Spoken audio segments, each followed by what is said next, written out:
আসসালামু আলাইকুম। সবাই কেমন আছেন? আশা করছি সবাই অনেক অনেক ভালো আছেন। আল্লাহর রহমতে আপনাদের দোয়াতে আমরাও অনেক ভালো আছি। তো প্রতিদিনের মতো চলে এসেছি নতুন একটি ব্লগ নিয়ে। আশা করছি আমার ব্লগটি আপনাদের কাছে ভালো লাগবে। সকাল সকাল ঘুম থেকে উঠে ফ্রেশ হয়ে নিয়েছিলাম। সকালে নাস্তা করা শেষ, আজকে চা বানাইনি, আজকে শুধু সকালে নাস্তা করে নিয়েছি। তারপর চলে এসেছি বিছানা গোছানোর জন্য। তো এই তো আপনাদের সাথে বিছানা গোছানো শেয়ার করছি। আর যে কাঁথাটা দেখালাম, সেই কাঁথাটা সেলাই করেছি হলো আমার শাশুড়ি মা আমার মেয়ের জন্য। তো কেমন হয়েছে সবাই অবশ্যই কমেন্ট করবেন। কাঁথাটা দেখতে কেমন হয়েছে সেলাই করা। তো এখানে আমি বিছানাটা গুছিয়ে নিচ্ছিলাম।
আপনাদের ভাইয়া যাওয়ার সময় কিছু জামা কাপড় রেখে গেছে, এগুলোকেই ধুতে হবে, ধুয়ে উঠিয়ে রাখতে হবে।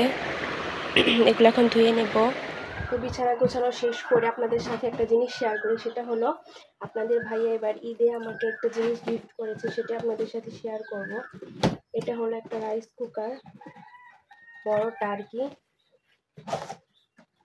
এই তো আমাদের তিনজনের জন্য এত বড় একটা রাইস কুকার কিনেছে, যা বলার না। এত বড় রাইস কুকার কবে ব্যবহার করবো জানি না। অনেক দিনের ইচ্ছা ছিল আমার একটা রাইস কুকার নেওয়ার জন্য। এইটা আপনার ভাইয়া আমার স্বপ্নটা পূরণ করলো। এটাই হলো রাইস কুকার, হচ্ছে চামিচ। যদিও এটা দেখানোর কিছু নেই, আপনারা সবাই জানেন, সবারই মনে হয় আছে। তারপরেও যেহেতু আমি সবকিছু আপনাদের সাথে শেয়ার করি, এই জন্য এটাও ভাবলাম শেয়ার করি। তো এই যে এটা হলো বড়টা। তো এটাই হলো সেই রাইস কুকার। আমার কাছে খুবই পছন্দ হয়েছে, আমার কাছে খুবই ভালো লেগেছে। আপনাদের ভাইয়াকে অনেক অনেক ধন্যবাদ দেওয়ার জন্য। তাদের কাছে কেমন লেগেছে সবাই অবশ্যই কমেন্ট করে জানাবেন। এই তো পুরোটা দেখতে কেমন হয়েছে সবাই অবশ্যই কমেন্ট করবেন। আর এটা ভালো কিনা সেটাও কমেন্ট করবেন। হামকোর এটা আর কি। তো এখন দুপুরে রান্না করার জন্য এখানে মাছ বের করে নেব ফ্রিজ থেকে। বল নিয়ে নিলাম, ফ্রিজ থেকে মাছ বের করব। আজকে ভাবছি রান্না করব চিংড়ি মাছ দিয়ে, লাউ দিয়ে। একটু লাউ ছিল, সেটা দিয়েই আজকে ভাবছি রান্না করে নেব। কীভাবে লেগে গেছে। তো এই যে চিংড়ি মাছ, এটা এখন ভিজিয়ে রাখবো। এটা দিয়ে লাউ দিয়ে রান্না করে ফেলবো আজকে, না হলে লাউটা নষ্ট হয়ে যাবে।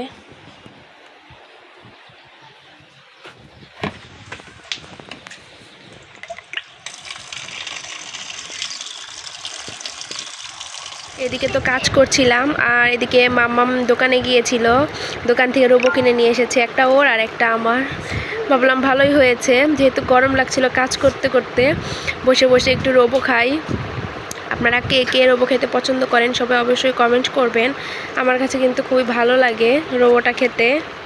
তো এদিকে রান্না উঠিয়ে দেওয়ার জন্য আমি এখানে লাউ কেটে নিয়েছি, এখানে চিংড়ি মাছ বের করে নিয়েছি, এখানে পেঁয়াজ কাঁচামরিচ কেটে নিয়েছি, সব কিছুই রেডি করে নিয়েছি। এখন শুধু আমি রান্নাটা উঠিয়ে দেবো। আজকে যেহেতু শুধু লাউ রান্না করবো, আর কিছু রান্না করব না, কালকের তরকারি আছে, এটাই এখন আমি রান্না করে নেব। তেল গরম হয়ে গেছে, এখন এর মধ্যে আমি পেঁয়াজ কাঁচামরিচ দিয়ে দেবো।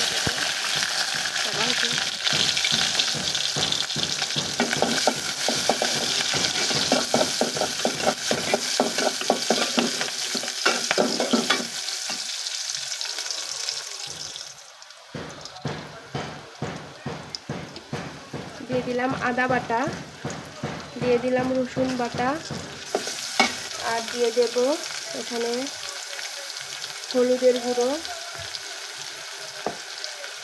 দিয়ে দেবো একটু মরিচের গুঁড়ো,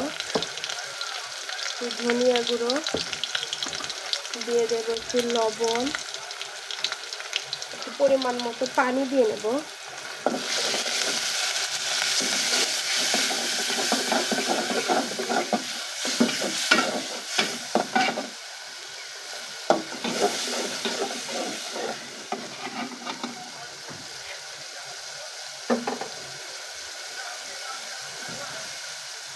কষিয়ে নেব মশলাটা, যেন মশলার গন্ধ আর না বের হয়, আদা রসুনের পেস্টের গন্ধ।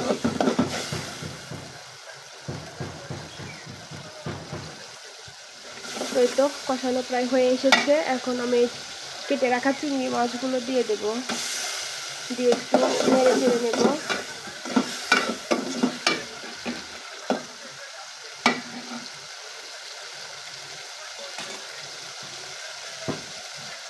তো এখানে চিংড়ি মাছ কষানো শেষ হয়েছে, এখন এর মধ্যে দিয়ে দেব কেটে রাখা লাউগুলো।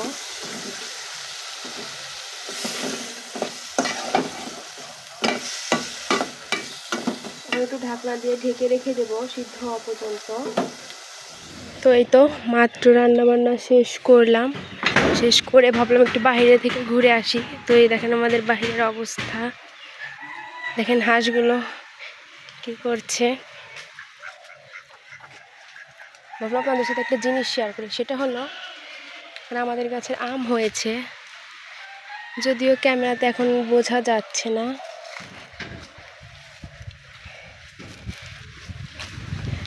তবুও আমটা সুন্দর হয়েছে, দেখেন কত বড় বড় আম হয়েছে। তো এই যে অনেকগুলো আম হয়েছে, জানি না কতদিন থাকবে, বাহির সাইড তো, এই জন্য আর কি চিন্তা হয় যে খেতে পারবো কি পারবো না। আম শুধু দেখতেই হবে, খেতে আর হবে না।